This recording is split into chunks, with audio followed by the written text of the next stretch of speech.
औज़ुबिल्लाहि बिस्मिल्लाहिर्रहमानिर्रहीम। मोहतरम ख़वातीन और हज़रात, डॉक्टर आसिफ इज़हार आपकी खिदमत में हाज़िर है। ख़वातीन और हज़रात, आपसे हम इस चैनल के हवाले से मुख्तलिफ़ किस्म के मौज़ूआत पर जो हेल्थ इश्यूज़ हैं उनके बारे में आसान अल्फाज में उनकी वज़ाहतें करते हैं और आप तक ये नॉलेज पहुँचाते हैं। तो उम्मीद करते हैं कि अब तक आपने चैनल को सब्सक्राइब कर लिया होगा और इन वीडियोज़ को ज़्यादा से ज़्यादा शेयर कीजिए ताकि जो लोग इन मालूमात तक रसाई हासिल करना चाहते हैं उन तक ये मालूमात बआसानी पहुँचती रहे। ख़वातीन हज़रात, जिस तरह कि आपको पता है कि रमज़ान की आमद है और बहुत से लोग जो हैं तो खुसूसन दो तबकों से एक सवाल करते हैं, या तो हमारे उलमाए कराम से ये सवाल करते हैं या फिर डॉक्टर्स के पास आके ये सवाल करते हैं कि कौन से ऐसे लोग हैं जो कि रोज़ा नहीं रख सकते, या कौन सी ऐसी बीमारियां हैं जो खुदा न खास्ता लोगों को लाहक हैं और उनमें वो रोज़ा नहीं रख सकते। सो इस हवाले से बहुत से लोग उलमा के पास जाते हैं और उलमा उन्हें अक्सर ये मशवरा देते हैं कि आप डॉक्टर से मशवरा कर लें और डॉक्टर के मशवरे के मुताबिक जो है तो आप अपना रोज़ा जारी रख सकते हैं, या ऐसा है कि आप रोज़े से इज्तिनाब कर सकते हैं। सो आज मैं आपके लिए एक दो तीन ऐसे मौज़ूआत या बीमारियों के बारे में आपको बताना चाहता हूँ, या उन लोगों के बारे में बताना चाहता हूँ जो कि रोज़ा रखना उनके लिए नुकसानदेह साबित हो सकता है। ख़वातीन और हज़रात, रोज़ा एक इबादत है, हम सब पर फ़र्ज़ है और अच्छी बात यह है कि रोज़ा रखा जाए और बहुत से लोगों की खुशी भी यही होती है, ख्वाहिश भी यही होती है कि रमज़ान के बाबरकत महीने में तमाम के तमाम रोज़े रख के और अपने लिए ज़्यादा से ज़्यादा सवाब कमाएं। लेकिन कुछ ऐसे लोग होते हैं जो चाहते हुए भी वो रोज़ा नहीं रख सकते। अब वो कौन से ऐसे लोग हैं जिनके लिए रोज़ा रखना उनकी सेहत के लिए ख़तरनाक साबित हो सकता है। कुछ ऐसे लोगों के बारे में बात करते हैं जो रोज़ा रख के वो अपने आप के लिए कोई मुसीबत ढूंढ सकते हैं, या वो मुश्किलात से दो चार हो सकते हैं, या उनमें मुख्तलिफ़ किस्म की बीमारियों की पेचीदगियाँ आ सकती हैं। सबसे पहले जिक्र करते हैं उन लोगों का जो शुगर के मरीज़ हैं। क्या शुगर का मरीज़ रोज़ा रख सकता है? ये सवाल अक्सर औकात उलमाए कराम से भी किया जाता है और अक्सर औकात उलमाए कराम जो है वो फिर उन लोगों को मशवरा देते हैं कि किसी डॉक्टर से, मुस्तनद डॉक्टर से इस बारे में मशवरा कीजिए। सो आज मैं आपको बताना चाहता हूँ कि शुगर के वो कौन से मरीज़ हैं जो रोज़ा रख सकते हैं और कौन से ऐसे मरीज़ हैं जो रोज़ा नहीं रख सकते। ख़वातीन हज़रात, जिन लोगों में शुगर स्टेबल हो, वो भले शुगर के मरीज़ हों लेकिन वो एक्टिव हैं और दवाइयों के साथ उनका शुगर लेवल जो है वो कंट्रोल है और उनमें शुगर के अलावा शुगर की कोई पेचीदगियाँ नहीं है, मतलब उनके गुर्दे ठीक काम कर रहे हैं, उनका जिगर ठीक काम कर रहा है और शुगर के साथ साथ उनको और मसाइल नहीं है सेहत के, सो वो आसानी के साथ रोज़ा रख सकते हैं। उनकी सेहत अगर अच्छी है और वो एक्टिव है, सो एक्टिव लोग जो शुगर के मरीज़ भी हैं और उनका शुगर उनकी दवाई के साथ कंट्रोल है, वो अपने रोज़े रख सकते हैं। इस हवाले से ये है कि आपको कैसे पता चलेगा कि कौन सा शुगर का मरीज स्टेबल है, वो रोज़े रख सकता है, कौन सा नहीं रख सकता। सो मैं आपको इन मरीजों के बारे में दो तीन चीज़ें बता देता हूँ। ख़वातीन हज़रात, वो मरीज शुगर के जिनमें ज़िंदगी में कभी भी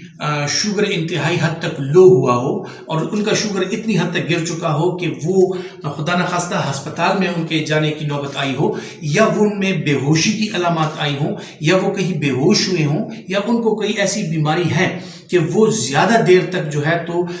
रोज़ा नहीं रख सकते, या ज़्यादा देर तक बगैर खुराक के उनका गुजारा नहीं होता। सो ऐसे लोगों में जो है तो शुगर की पेचीदगियाँ अक्सर पाई जाती हैं और इन लोगों का शुगर कभी कभार बहुत ज़्यादा बढ़ जाता है और कभी कभार इंतहाई हद तक लो हो जाता है, यानी कम हो जाता है। सो किसी फर्द में जिसमें शुगर का मर्ज पाया जाता हो और उसमें कभी भी ऐसा हुआ हो किसी वजह से कि उसका शुगर इंतहाई दर्जे तक गिर चुका हो, सो ऐसे मरीज जो हैं वो रोज़ा रखने से पहले या रोज़ा रखने की नीयत करने से पहले अपने डॉक्टर से अपना चेकअप ज़रूर करवा लें ताकि आपका डॉक्टर आपको मशवरा दे सके और आपकी जो हेल्थ स्टेटस आपका है उसके मुताबिक आपको बता सके कि आया आप रोज़ा रख सकते हैं या नहीं रख सकते।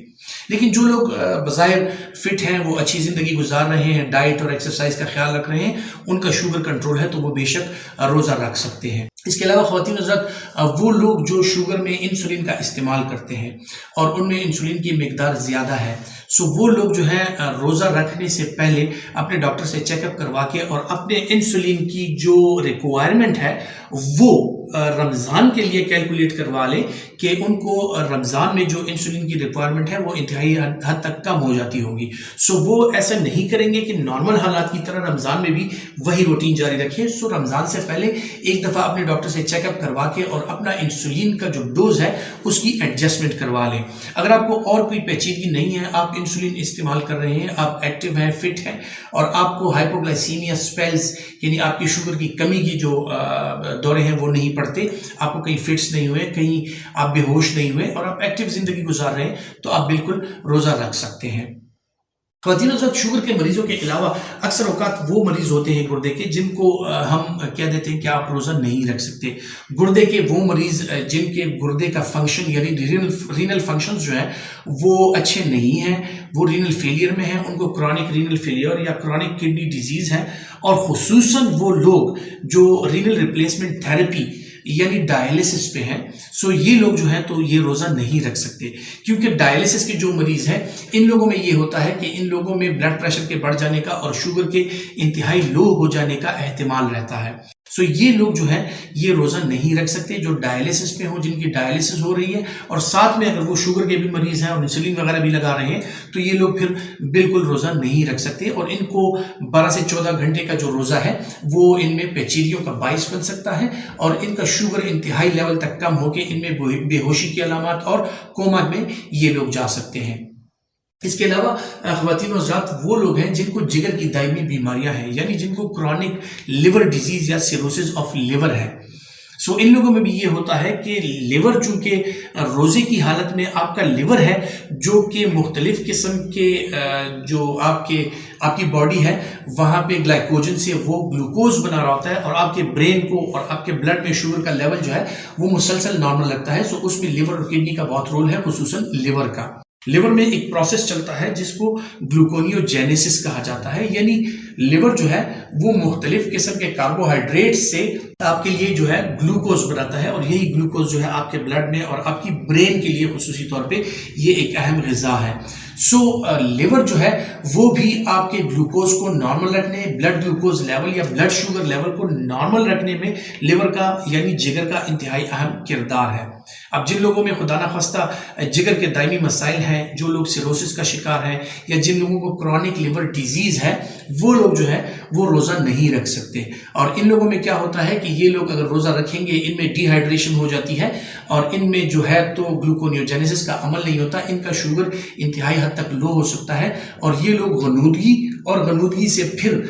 जो है तो बेहोशी की तरफ यानी हेपेटिक एनकेफेलोपैथी की तरफ ये लोग जा सकते हैं। सो इन लोगों के लिए या क्रॉनिक किडनी डिजीज या क्रॉनिक लिवर डिजीज के जो पेशेंट्स हैं इनको हमारा मशवरा ये होता है कि आप थोड़ी देर बाद मतलब 2 से 4 घंटे बाद ज़रूर कुछ ना कुछ आप खा लिया करें ताकि आप फास्टिंग स्टेट में ना जाएं और आपकी बॉडी जो है वो उसको एनर्जी मिलती रहे और वो बरकरार रहे। ख़वातीन हज़रात, इसके अलावा कुछ ऐसे मरीज भी हैं जो दिल के मरीज हैं जिनका बाईपास हुआ है या जो कार्डियक फेलियर के मरीज हैं जिनकी बॉडी में